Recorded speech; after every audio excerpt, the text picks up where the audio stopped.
आपका मेरे चैनल नमस्ते टीम में स्वागत है। दोस्तों, आप जानते होंगे कि जो हम लोग का जो दुनिया है आप जो देख रहे हैं वो वैसा बिल्कुल नहीं है। इसमें तमाम ऐसा रहस्य है, ऐसा रहस्यमय आकृति है, मूर्ति है। वो क्यों बना, किस लिए बना, उसके बारे में वैज्ञानिक भी अच्छे से नहीं बता पाते हैं। उसी में से आपको एक रहस्यमय मूर्ति के बारे में मैं बताने जा रहा हूँ जो आपका ईस्टर आइलैंड में पड़ता है। ये देखिए उस मूर्ति को ध्यान से देख रहे हैं। ईस्टर आइलैंड को सबसे पहले डच एडमिरल जैकब ने 1722 में खोज निकाला था। जिस दिन वो इस आइलैंड में आए थे तो उस दिन ईस्टर था, तब से इस आइलैंड को ईस्टर आइलैंड कहा जाने लगा। उनको लगा कि वो जो है दानव के एक आइलैंड को खोज लिए थे, क्योंकि आप जानते होंगे कि इंसान जो है हमेशा रहस्यमय जगह को खोजना चाहता था। तो वो जब दानव के आइलैंड को खोजे तो बहुत ज्यादा खुश हो गए थे। अब वो सोच रहे थे कि अब वो सबको बताएंगे और बहुत ज्यादा फेमस हो जाएंगे। लेकिन फिर बाद में पता चला कि वो दानव के आइलैंड को नहीं खोजे हैं, जबकि दानव जैसे दिखने वाले मूर्ति के आइलैंड को खोज निकाले हैं वो। और ये जो आइलैंड है आपका ईस्टर आइलैंड, ये जो है पैसिफिक ओशियन में पड़ता है और ये जो है चिली के अंडर में पड़ता है। सबसे पास जो है इससे चिलिगी है, जो कि इससे 3646 किलोमीटर दूर है। और इस आइलैंड को स्थानीय लोग रापा नुई भी कहते हैं। यहाँ पे लगभग बहुत विशाल विशाल मूर्ति है, 900 से लेके 1000 तक लंबा लंबा मूर्ति है दानव की आकृति का, जिसको कि मोए कहा जाता है।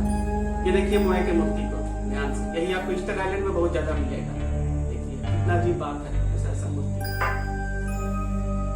सबसे अजीब बात यह है दोस्तों कि 2012 से पहले जो मोए की मूर्ति को जब खोजा गया था उसका केवल हेड को खोजा गया था। मतलब आप हेड देख रहे हैं, 2012 से पहले इसी को केवल एक्सकेवेट किया गया था। लेकिन फिर 2012 के बाद आर्कियोलॉजिस्ट लोग, रिसर्चर आए, इसके जमीन से जब मिट्टी निकाले तो इसका पूरा बॉडी निकल गया।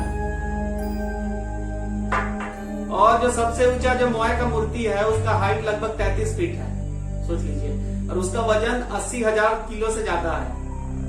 लेकिन एक और मोए का मूर्ति है जो अधूरा है, जो कि जमीन में लेटा हुआ है, जिसका फेस अच्छे से बना नहीं है। जैसे कि आप ये मोए देख रहे हैं, इस तरह से लेटा हुआ है, उसका चेहरा अच्छे से बना नहीं है। उसका हाइट लगभग 70 फीट है और उसका वजन लगभग 2 लाख किलो से ज्यादा का है, सोच लीजिए। और सबसे अजीब बात यह है दोस्तों कि जितना भी मोए का मूर्ति है समुद्र में लाइन से इस तरह से खड़ा है तट में, जैसे कि कोई भी दूर से आएगा तो उसको लगेगा कि यहाँ पे दानव लोग खड़े हैं, इसलिए डर के मारे में नहीं आएगा और ऐसा लगता है कि वहां के लोग कई रक्षा करता है।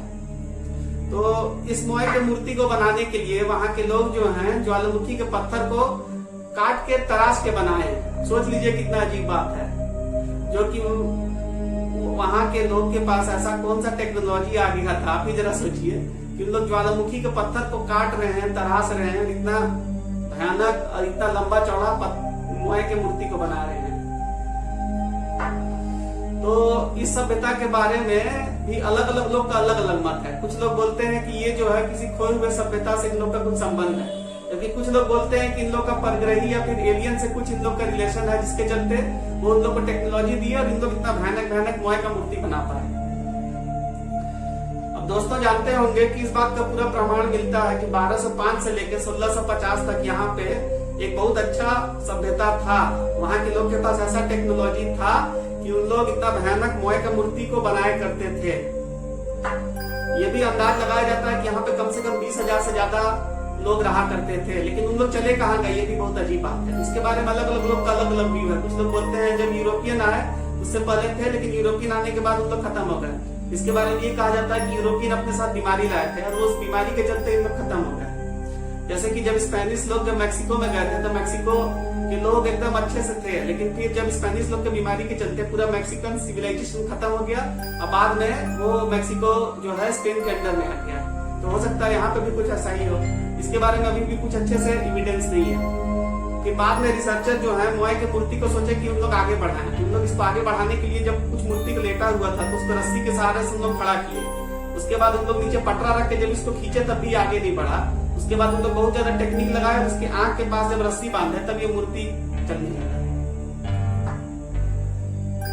और मैं आपको एक और अजीब बात बता रहा हूँ कि रापा नुई स्क्रिप्ट जो है इंडस वैली स्क्रिप्ट से काफी कुछ मैच करता है, जबकि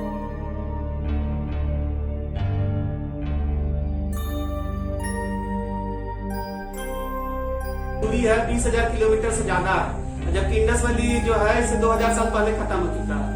तो फिर ये कैसे हो सकता है? ठीक है दोस्तों, आपका इसके बारे में जो व्यू है आप नीचे कमेंट करिए। पहले बार आए हैं तो लाइक करिए, सब्सक्राइब करिए और अपने दोस्तों के साथ शेयर करिए। ठीक है दोस्तों, मिलते हैं आपसे अगले बार किसी और टॉपिक पे। तब तक के लिए नमस्कार। और नीचे जो वो सब्सक्राइब का बटन है ना, उसको हिट करो, जल्दी से करो सब्सक्राइब।